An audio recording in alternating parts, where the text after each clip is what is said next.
family. That's a big deal for you to come in church for the very first time. I know there's a ton of reasons why you wouldn't come to church, a ton of reasons to maybe say no to it. And so just the fact that you're here, we want to say thank you for that. So church, can we give it up and just welcome anybody that's here? Show them some love. That's big. It's awesome. Hey, two things I want to put on your calendar real quick. One is in the future, one is tonight, okay? In the future, I want you to put Saturday, October 2nd in your calendar. We have City Serve coming up. City Serve is something we do in conjunction with one of our community partners called 'Cause I Love You. And this is a great opportunity where people all over the city are just going to be getting out and serving that day. So serving in all kinds of ways, in all kinds of different places. There's service opportunities on their website. So just go to the website, 'causeilloveyou.com. Find one that works for you. You can probably find one that's close to your neighborhood. There's some that are even close to this building, like in the nearby apartment complexes. And so great opportunity to serve. We don't want to be a church that just exists for ourselves. We believe that every church here in the city should make the city of Colorado Springs a better place to live for everybody. And so this is a great way to do it. So put that on your calendars, City Serve, October 2nd. The other thing I'll put on your calendar is tonight. If you're a student in grades 7 through 12, we got fall kickoff for Peak City Youth, and you better get ready for it. Jackson's pumped for it. No, but legit, if you know a 7th through 12th grader, if you have a 7th through 12th grader, or you are a 7th through 12th grader, you better get your butt here at 5 p.m. tonight. It's going to be a blast, tons of fun. You don't want to miss it. All right? Okay, so with all of that stuff out of the way, let's jump in. Today's a big day. If you have a Bible, great, go to Matthew 5. If you don't, no sweat. We'll have the words on the screen for you. Today, we're kicking off a brand new collection of messages that we put together called Death to Religion, okay? And this is a big deal. If you are here and you're not sure what you think about God just yet, you're not sure what God thinks about you, this is a great weekend to start being here, great weekend to start tracking with us. And you need to know that you're not alone in that. That our church for the past 15 years, right, Krista, 15, I always get the number right. I said 14 last year and I kept getting corrected. It's 15. 15 years this church has been in existence. It has been focused on helping create a safe environment for people to come and figure out who God really is and what he's really all about. And so if you've got doubts, if you've got skepticisms, if you're not sure about church, about Christianity, the whole deal, this is a safe place for you to come and process through all that and learn who Jesus really is. And today I want to start talking to you about this idea of death to religion. Now, the concept of this is that many people in our world today believe that our world is actually a worse place because of religion. That religion actually hurts the world more than it helps the world. And if you're here and you've thought that or believe that, you're not alone. Right? In fact, every culture, every civilization throughout human history has had people that believe something like this sentiment. We can go today with like a current thinker, a current prominently known atheist, Richard Dawkins, said it like this. He said, I'm against religion because it teaches us to be satisfied with not understanding the world. That's a very pointed condemnation. I could take you back a little further, back a couple hundred years. Let's go to John Adams. He said, this would be the best of all possible worlds if there were no religion. I can tell you Thomas Paine. Thomas Paine said it like this. He said, of all the tyrannies that affect mankind, tyranny of religion is the worst. And to combat those, I might take you to the great philosopher Michael Scott, who said, is there a God? If not, what are all these churches for? And who is Jesus' dad? I'm kidding. Come on, man, this is a tense one, man. You got to lighten it up a little bit. That has no bearing on this sermon. I just had to get you guys to laugh a little bit before we dive into death to religion. No, but like legit, this is a big one because if you've held any of those views before, or if you've thought that the world would be a better place without religion, you need to know that when you dig into the life and the teachings of Jesus, that he actually agrees. That Jesus actually came to bring death to religion. Jesus came to actually bring us a better way to move forward together than religion ever possibly could. And so for the next few weeks, we're going to go through Matthew chapter 5 and Matthew chapter 6. It's called the Sermon on the Mount. It's the most famous sermon Jesus ever preached. And we're going to talk through it and see how Jesus, the way that he offers us, the way he's still offering us today, is nothing like and so much better than anything our world has to offer. And it's so different. right? And you see it at the very beginning of the sermon. The way he sets up the sermon shows you he intends for his way to be different than anything this world has ever seen. Look with me real quick. Matthew chapter 5, verse 13. He sets up his sermon like this. He says, you are the salt of the earth. Now, keep in mind, if you go back a few verses and read, I'm trying to not make us read the entire Bible today, just a few verses. If you go back a few verses, you see he's actually delivering the sermon to his disciples with a crowd of people watching. This wasn't a sermon to the masses. This is a sermon to his disciples, and everyone else got to listen. And so he says to his disciples, his followers, you are the salt of the earth. But if salt loses its saltiness, how can it be made salty again? It's no longer good for anything except to be thrown out and trampled underfoot. He says, if you're going to be like one of my followers, if you're going to do it my way, you're going to be unique. You're going to stand out in this world. He goes on to say, you're the light of the world. A town built on a hill cannot be hidden. Neither do people light a lamp and put it under a bowl. Instead, they put it on its stand, and it gives light to everyone in the house. In the same way, you should let your light shine before others, that they may see your good deeds and glorify your Father in heaven. He says, here's the deal. Followers of my way are going to be different. Now, wait just a second. Before you let your 21st century Western mind do what we all do with verses, we turn them into Hallmark cards, cheesy cliches, and like you hear this and you're like, see? Everyone's special. You're special. You're unique. I think I can. You go do you. That's not what he's talking about here, okay? Jesus did not say this verse and then wants you to walk away going, see, everyone's special. We're all unique. We're all different. See, go be you. No. He's saying this to his disciples. Keep in mind, in a religious world. See, back in Jesus' day, it wasn't cool to be atheist, agnostic. That wasn't even really a thing. Everyone worshiped God, some God, if not multiple gods. Everybody went to church. It was a wildly religious, a wildly spiritual world. And Jesus says to you, in the midst of this wildly religious, wildly spiritual world, you're going to follow me and you're going to stand out. You're not going to be like every other religion. You're not going to be like every other faith out there. In fact, you're going to be very, very, very different. And today, I want to show you where he starts. Okay, where he starts with this whole different way of living. And he starts by going in hard on the S word. Get your mind out of the gutter. I cannot believe you. I ain't talking about the 4-letter S word. This is church. Brittany, who has showed up to church today? These foul-thinking people. He goes on the S word. Not the word you're thinking of, you crazy people. He goes on the word shall. It's a 5-letter S word. Shall. How many of you grew up in church hearing the word shall? Over and over and over.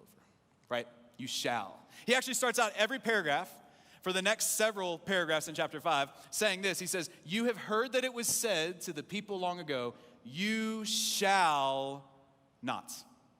It's the S word. You shall not. And then, and you know, if you grew up in church, you're familiar with what he's getting ready to talk about. He's going to talk about the 10 Commandments. If you didn't grow up in church, you've not been in church, this is not your thing, you still have heard of the 10 Commandments. You can't be an American without having heard at least of the 10 Commandments. Now, here's the thing. If you're new to church, you have something in common with those of us who've been in church for a long time. You don't know the 10 Commandments. Most people that have been in church for a long time know like 7 of them. It's like, I think, I don't know. And it's okay. They're hard to remember. So I did us all a favor, put us all on the same page. I got a slide for you with all 10 commandments. Let's go and put it up there. Let's go over them. Little refresher on the S word, okay? You shall not worship any other gods.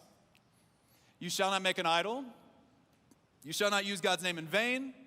You shall observe the Sabbath day. You shall honor your father and mother. You shall not, I know when I read that last one, somebody nudged their teenager in the room right now and they shouldn't have. You shall not murder. You shall not commit adultery. You shall not steal. You shall not lie. You shall not covet. These are the 10 commandments. Now leave them out for just a second. Every culture, every civilization, every religion has something like this. Right? In Buddhism, it's the 5 precepts. In Islam, it's the 5 pillars. In Hinduism, it's the 10 yamas. In Christianity, it's the 10 commandments. The shalls, it's the S word. Every religion has them. Every culture, every civilization has had them. And here's the reason that we've had them in every culture, every civilization, is because y'all and me, humans, we love lists like these. We love lists like these. We love being told, okay, what do I have to do, right? What shall I do? And we love lists like this because at our core, and y'all know this is true, we can all agree on it, at our core, we are lazy. You know it's true. You lazy. I'm lazy. And this ain't even just conjecture. This is like scientifically proven. Right, there was a study done up in Canada 5 years ago where they put all these people through these different kind of like physical tests, and like they kind of restrained their bodies in different ways and made them walk around differently. And they found like really quickly that all these people found the way to move that required the least amount of energy possible. And they actually wrote about it. They said this. They said, the researchers from the Simon Fraser University say that when left to its own devices, the subconscious nervous system continuously fine-tunes movements to keep energy costs low. And they say their findings fit in well with the common tendency for us to put in as little effort as possible. Your laziness now has scientific backing. It's amazing. But you didn't need science to tell you that. You just walk into Planet Fitness and you find that out. Come on, Planet Fitness is the place where humans have mastered the art of working out but never sweating. It's like, I'll do a few reps, a few of these things. I'm in for that. Like, your body does not give you participation trophies, all right? Like, you might as well just stay at home. You could get the same thing with using your remote controls and doing this. You're lazy.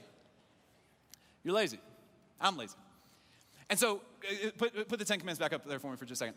We see lists like this, and in our laziness, we see these as goals. Right, it's okay, this is what in order to be a good person, whatever that means, in order to be a good person, just don't, and honestly, most of these were like, hey, we can do that, right? Like, don't murder. You shall not murder. I'm not saying it's true of everybody in the room. Most of you, I hope. But you never know. But like, we can get that one. Like, even if maybe you, like, do it 1 or 2 times in your life, it's just sweep it under the rug. Don't worship any other gods, okay? I'm not going to be a Satanist, okay? I'm not going to show up to a Satan worship, okay? Don't make an idol. Who makes an idol anymore? Not going to do that. That's easy. Don't commit adultery. I mean, what is really adultery anyways?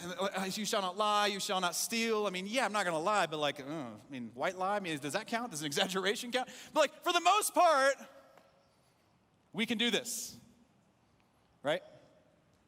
See, we treat these as goals. We treat these as like bare minimum. And I'm telling you, humans, we love to know what the bare minimum requirement is. And so we see this list and we think, okay, thank God, I can do that, right? Here's the problem, though. The quality of your life and the quality of the world around you is not really made any better by only following these specific rules. Come on, you know this. The quality of your life, the quality of the world around you is impacted by thousands of decisions that aren't specifically listed right here. Right? Like, yeah, don't murder. But like, what about that temper you got? Where really, murder comes from anger. And you just haven't dealt with your anger, and now your kids are on the brunt end of your temper, and they're the ones that are suffering. Like that's what impacts the quality of your life. Like, yeah, don't commit adultery. You shall not commit adultery. But what about that closet porn addiction? It's like, that's what's actually messing your life up. See, the S word, shall, get your mind out of the gutter. The S word, shall, is killing us. Because it is giving us permission to do a whole bunch of other things as long as we don't trip up on one of these. And that's what Jesus is going to go in on big time. Look at what he says with me. Matthew chapter 5, starting in verse 21. I'll give you 3 examples of what he says. He says, you have heard it said to the people long ago, you shall not murder. Anyone who murders will be subject to judgment. But I tell you, anyone who's angry with a brother or sister will be subject to judgment. Again, anyone who says to a brother or sister, raka, which means worthless, will be subject, is answerable to the court. And anyone who says, you fool, will be in danger of the fire of hell. Therefore, if you're offering your gift at the altar, and there remember that your brother or sister has something against you, leave your gift there. Leave church. Only time you hear that in Scripture. Leave church. Go and be reconciled to them, and then come back and offer your gift. It's like, yeah, you've heard it said, don't murder. Yeah, the S word, you shall not murder. But come on, man. That's not the goal, right? We treat it as goals, but it was really meant to be a guide, not a goal. A guide to get us thinking and behaving towards the way that leads to life to the full. What you really should do is not focus on just not murdering. You should focus on the heart issue, which is the anger that you got to deal with, which is the unresolved bitterness that you have with your coworker. That's what you should really start focusing on. Again, he goes to the next one. He says, you've heard it said that you shall, there's the S word, you shall not commit adultery. But I'll tell you, anyone who looks at a woman lustfully has already committed adultery with her in his heart. If your right eye causes you to stumble, gouge it out and throw it away. It's better for you to lose one part of your body than for your whole body to be thrown into hell. And if your right hand causes you to stumble, cut it off and throw it away. It's better for you to lose one part of your body than for your whole body to go into hell. He says, hey, here's the deal. You shall not commit adultery. But come on. That's not the goal. The guide is for you to honor people with what you allow your eyes to see, what you allow your mind to think. The goal is to honor your spouse in every way. The goal is to honor yourself. And come on, we know this as a culture. It's one of the most worst kept dirty secrets of all, is that sexual sin is killing our culture, whether you're in church or not. And Jesus says, hey, don't just make the goal not adultery. No. Go to the heart of the issue. Go to the heart of the issue. Use it not as a goal, but as a guide to get you where you know you should be. The last one I'll give you is this. He says, again, you've heard it said to the people long ago, do not break your oath, but fulfill to the Lord the vows you have made. Don't lie. You shall not lie. But I tell you, don't swear an oath at all. Either by heaven, for it's God's throne, or by earth, for it's his footstool, or by Jerusalem, for it's the city of the great king. And don't swear by your head, for you can't even make one hair white or black. All the premature grays in the room are like, I know. All you need to say is simply yes or no. Anything beyond this comes from the evil one. It's like, yeah, you shall not lie. But come on. That's not the goal. It's the guide. You know what you ought to do. You ought to be a person of integrity. You ought to be a person of character that's so trustworthy in everything you do. You don't exaggerate. You always come through on your word. People just know when he says yes, he means yes. That's actually what leads to life. You see, Jesus came to bring death to religion by bringing you and I a better S word. And it's still not the four-letter one. Would you get your mind out of the gutter back there? Good grief. A better S word. Not shall, but should. Not shall, but should. See, we took you shall not, and in our laziness, we turned it into goals when it was supposed to be a guide. Jesus says you should stop asking, what shall I do? And if you really want to be different, if you really want to find life, you should start asking yourself the question, what should I do? I want you to say it out loud with me on the count of three. We're going to say the phrase, what should I do? I want it to stick in your head, all right? This is like, we're going back to elementary school. We're just going to repeat after me because I want you to remember it. We're going to say the question, what should I do? On the count of three. 1, 2, 3. That's good. Now, here's the crazy part. When you say that question out loud,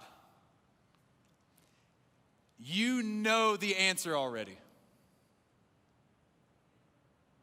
You know, if you were to sit on your back porch today in the afternoon after church, you get home, get yourself a nice drink, sit out on the back porch, let the kids have unlimited screen time. Who cares? It's Sunday. Get them out of your hair for a while. If their brains end up damaged one day, oh well.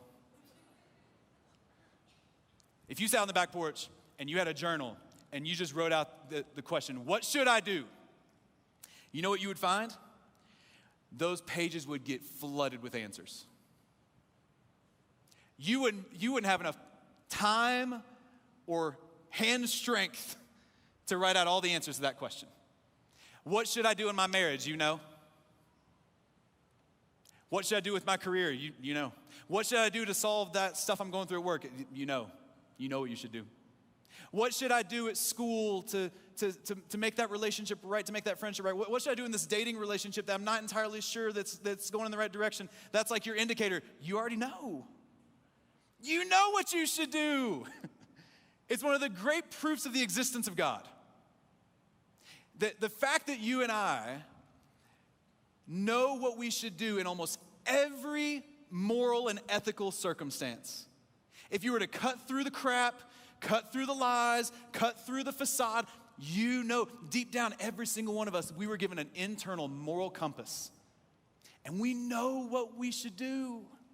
If you've ever read C.S. Lewis, he argues for this in his book, Mere Christianity. If you've never read Mere Christianity, it's a great read. It's a profound read for anyone who's struggling with faith. But he says, come on, you know this. If there were a man screaming in the wilderness, asking for help, and you were walking by that forest, you'd have two thoughts in your head. You'd have the thought of every normal person, right? Which is, I ain't going in there. Come on, we're in Colorado. We know wildlife don't even obey the forest out here. You got bears crawling up in driveways in this city. If a man's screaming in the forest, there's a mountain lion, or it's a crime podcast about to happen, you don't need to go in there, right? You have that flight instinct, but come on, you know. If you heard that, you'd have another voice inside of you telling you what you should do. You should go in. You should put yourself at risk. It makes no sense. Scientifically, it makes no sense for us to have that guiding voice. I believe it's the voice of God in your life. I believe it's the voice you were created to listen to and follow from the day you were born. You know what you should do. And come on, just go with me for a second. Just dream for a second. How much different would your life be, your marriage be, your school be, your parenting be? How much different would your career be if all of us just said, you know what? We're going to do what we should do. How much better would your mental and emotional health be if you say, you know what, I'm gonna do what I know I should do instead of what I feel that I want to do? Think about our government. Think about our country. If everyone stopped vying for and lobbying for power and instead they just did what they knew they should do, the world would be a different place. The world would be a better place. If you just said, what should I do? And then you did it. Now, where I just took you is where every single religion takes you. That feeling you feel right now, it's where every religion leads you. Because isn't it the most uncomfortable truth that we have to live with? The reality that you and I know what we should do, but what's the truth? We don't do it. I mean, come on, I just took you where every religion takes you. Every religion leads you to the place where I just led you, where you end up feeling embarrassed, full of shame, and full of guilt. Because right now, I could have any one of you stand up and say, hey, tell me the thing that you knew you should have done that you didn't do, and everybody have a story. Some of the greatest regrets of our lives, some of the greatest pain that we carry in our lives is from the times when we knew what we should have done and we didn't, or we knew what we shouldn't have done, but we did it anyways. This is where every religion leads you. This is why people struggle to come to church so much. This is why our connections team, our greeters, they hold doors open for people, they greet you in the parking lot. This is why we tell them, hey, if you see someone walking in with their head down and their shoulders slumped, you can pretty much guarantee it's their first time here. Nobody walks into church feeling like, hey, I'm sure this is a place of hope. They just assume they're going to leave here feeling worse than they came. There was a guy who started coming here a few months ago, and I'll never forget talking with him after service multiple weeks in a row. First couple times he came, my wife was serving on the greeting team, and she said, oh yeah, he would not make eye contact with anybody. He just walked in, wanted nothing to do with talking to him. The way he carried himself communicated that he felt worthless, that he felt like a failure. After service, he started coming up to me and talking to me. And the first few times, he wouldn't lift his eyes and look at me. He was teary-eyed every time, shaky words every time. But then eventually, he became a little bit more comfortable. And he said, Petey, you have no idea how much I've screwed up my life. Every time I've known what I should do, I haven't done it. And it's left me with a mess of a life. So much pain, so much regret. And he said, it was really hard for me to come here because I just knew, he's like, I had this weird conflicted feeling. I knew I should go to church. I knew I should come here, but I was really, really scared that I was going to leave feeling beaten down and discouraged. Because that's what religion does. Religion just tells you what you should do, what you should do. When you say, I can't do it, I'm struggling to do it, it's like, okay, well, try harder. You're a horrible person. It's just what it does. You know, it's funny, that feeling that you have right now, the feeling that he had of wanting to do something but not being able to do it,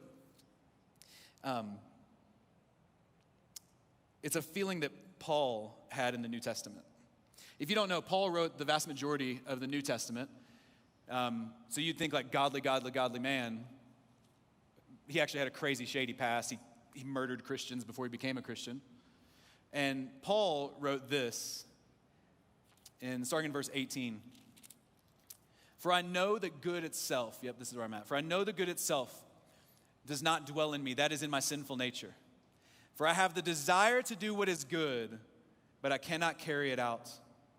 For I do not do the good I want to do, but the evil I don't want to do, this I keep on doing. Now if I do what I do not want to do, it's no longer I who do it, but it's sin that's living in me. So I find this law at work. This is the law I see playing out in my life. Although I want to do good, evil is right there with me. Anybody ever felt that? Anybody ever felt like, oh man, like I know what I should do today, and then all of a sudden you're like, oh, but I can't do it. It says, for in my inner being I delight in God's law, but I see another law at work in me, waging war against the law of my mind and making me a prisoner of the law of sin at work within me. What a wretched man I am.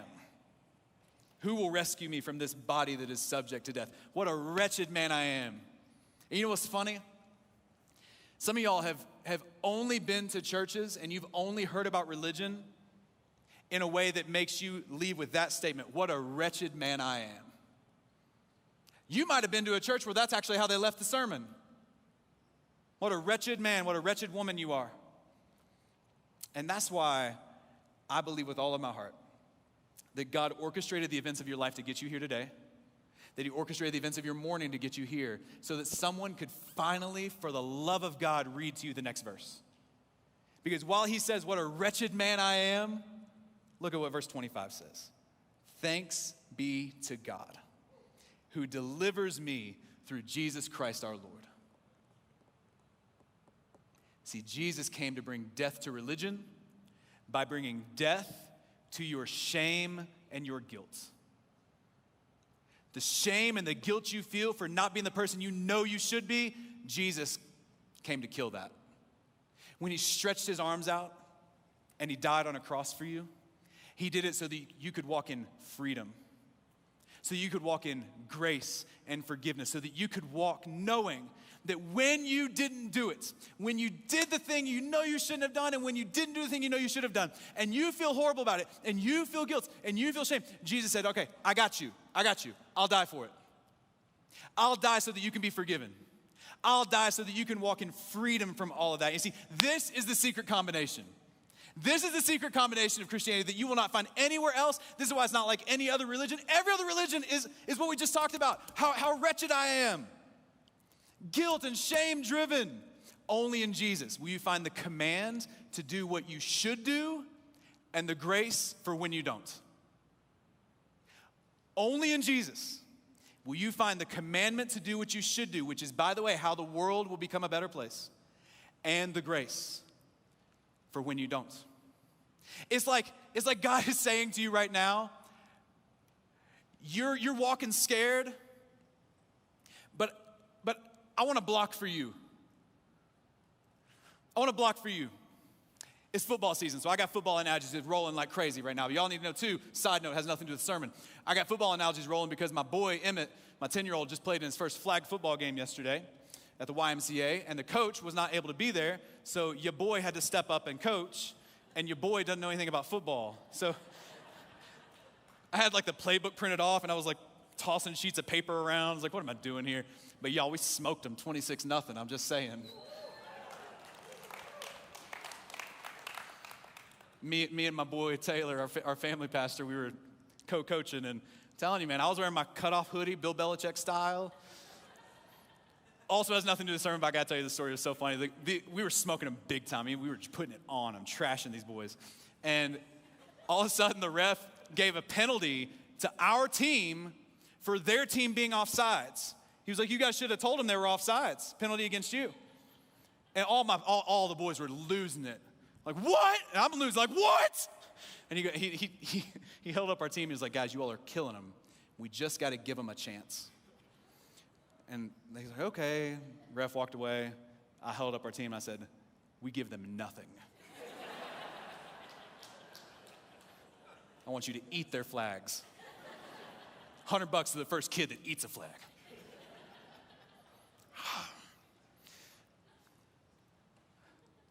You know, when I was in high school, I played football, not at all like on a team or anything. I was a baseball guy, basketball. Didn't play football, and I was small. And I'll never forget though, we'd play football like pickup in PE. In senior year, this tells you how bad my school was academically. We had PE 2. It was like the graduated version of PE. It was really just for all the kids that are probably going to drop out, and they just want to keep them in school somehow, some way. PE 2, they just like throw a football on the field and let you go run do your thing. Occasionally there was adult supervision, very rarely. I'll never forget this one day, they kicked the ball off, and it was an errant kick. It was not a good kick, and it came to me. I was like, oh no. Because this is no pads, no helmet, full tackle. This is a recipe for death. I catch the ball, and I'm like, oh, this is going to be awful. Like, I can't do this. I'm going to have to just like be the embarrassment of the class and like kneel or just like toss it out of bounds. I don't know, just do something. But I'll never forget, there was Anthony, and Anthony and I never got along. Anthony and I would always pick on each other. My thing with Anthony is he was like a walking box. He was as wide as he was tall. Great at football, though. Just toss dudes. And Anthony was in front of me, and we never got along. The only kindness we ever exchanged was in this moment. He turns to me when I caught that ball, and he goes, hey, I'll block for you. Just run. I was like, oh, we about to get on. We about to do this. And he made true on his word. He started just tossing dudes. I mean, I'm running behind him. He's 4 or 5 feet in front of me, and he's just shouldering guys off. It was like Braveheart. Bodies were just flying. And all of a sudden, man, like when I caught that ball, I was terrified. But when he said, I'll block for you, just run, all my fear went away. Right? And I think that that's a picture of what God wants to do for you. I think that's a picture of what it's like to follow Jesus in this way. Is that I feel like God's saying to you, I'll block for you, just run. Just go do the thing you should do, and I've got your back. Just go love people like you know you should, and I'm a block for you. See, you know this. The reason you and I don't do what we know we should do is we're afraid. We're afraid. We're terrified of what's going to happen to us if we do what we know we should do. If you serve your spouse selflessly, come on, you know why we don't do that. It's because you're terrified that your spouse won't reciprocate. The reason we don't serve is because we're scared that we're going to be exhausted and burn out. The reason we don't give like we know that we should give and like we're capable of giving is because we think, what if it runs out? What if I don't have enough? Right? You're scared. The reason you don't make that career move that you know you're supposed to make is because you're terrified of failure. And I feel like God is just saying, man, I sent my son Jesus to die for you, to stretch out his arms for you, to forgive you of everything you've ever done wrong, so that you could walk in confidence, so you could walk in grace, so that you could go do what you should do. Go do what I put in your heart to do. Go love this world like it's never been seen before, and you don't worry about what happens to you. I got you. I got you. I'll block for you. You just run. And I see it happening in our church. Oh my gosh, I see it happening in our church. I see so many people rising up right now. I just heard a story just the other day. My wife was telling me a story about a friend here at this church who pulled into church. I'm over on my time, I don't care. Pulled into church. We have short church services anyways. It's not like one of those churches goes 2 or 3 hours. Come on, we can go an hour. This woman pulled into church, and there was a van out in the back of, out in the kind of front of our parking lot, right? And that happens often. Like often there's like, it's a great location for a church, I believe with all of my heart, because there are homeless people that will sleep behind our building, homeless people that will sleep in front of our building. There are people in the parking lot that don't know where they're going to get their next meal from, and church is right here. which, oh, by the way, that's where the church is supposed to be. Just so you know. Different sermon, different day. She pulls in, she sees this van, and she knows what she should do. She's seen it before. She's seen that's probably someone that's homeless, doesn't know where they're going to go next, and she knows deep down what she should do. She should go invite them to church. She should go and say, I don't know you, but we're about to have church, and we got free coffee, and you should come in here. But she didn't. She walked in church like all the rest of us. And she came in church, and she sat in service and was singing the songs, and which, by the way, all the songs are like, God will follow you fearlessly. God, thank you for grace. Thank you for your love. All the songs we sing are just celebrating God's love that's supposed to make us fearless. And she's singing those songs, and she just knows deep down she's got to go do it. And so she got up and walked out of the room, went out to the parking lot, had them roll down their windows, said, hey, I know this might be weird, but you should come inside and go to church with us. And they did, and they said, hey, maybe one day we will, but just not today. And her husband was like, where did my wife go? And she's like, got up and left? Like, was it that bad of a song? I don't know. What's going on? She's just doing what she knew she should do. Motivated by the love of Christ to do what you should do. And that's the secret sauce. That's why the way of Jesus it's unlike any other religion. It's unlike anything this world could ever offer. Because you receive love from God, and then that gives you the ability to love others the way that you should. You have the assurance that God's going to block for you. He's got you no matter what. You just got to trust him and go do what you should. And so I want to pray that for you. I want to give you a chance to respond to that, because I know that some of you, and we do this every Sunday. We do a time of response every Sunday where we give you the chance to give your life to Jesus. We have people that are here for the first time that are exploring faith every week, and the worst thing we could ever do is preach about the love of God and then not give you a chance to respond to it. And so we're going to give you a chance to respond to that today. And then we're going to pray that God gives us the power and the love and the strength to go out there and do what we should, and that our families and our city might feel the difference because of it. So would you stand with me? And we're going to have everybody bow their heads and close their eyes. This is a private moment between you and God. Every great journey of faith begins in a private moment with you and God. It does not begin in a public moment where everyone sees it. It's not performative. It's between you and God. And we want to give you the chance to respond to God today. First, I want to give you the chance, if you've never committed your life to Jesus, you don't have to have the Bible memorized. You don't have to have your life cleaned up. You don't have to know even exactly what the next step is. You just have to know that it's time for you to say yes to Jesus. That you're ready to say yes to his love and his grace. You're ready to start following him. And if that's you and you want to commit your life to Christ for the very first time, I want you to raise your hand on the count of 3. 1, 2, 3.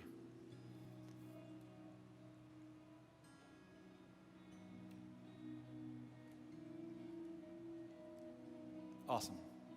Keep your heads bowed, eyes closed. If you know that you want to get back on track with following Jesus, like I know there's a lot of people that are here, and maybe this is the first time you've been back in church for a long time, for a myriad of reasons. But you know God's brought you back here for a reason, and you're ready today to say, God, I'm back in. I'm back in. I'm going to follow you. I'm going to let you block for me. I'm going to do what I should, and I'm going to follow you, Jesus. If you want to recommit your life to Christ today, I want you to raise your hand on the count of 3. 1, 2, 3.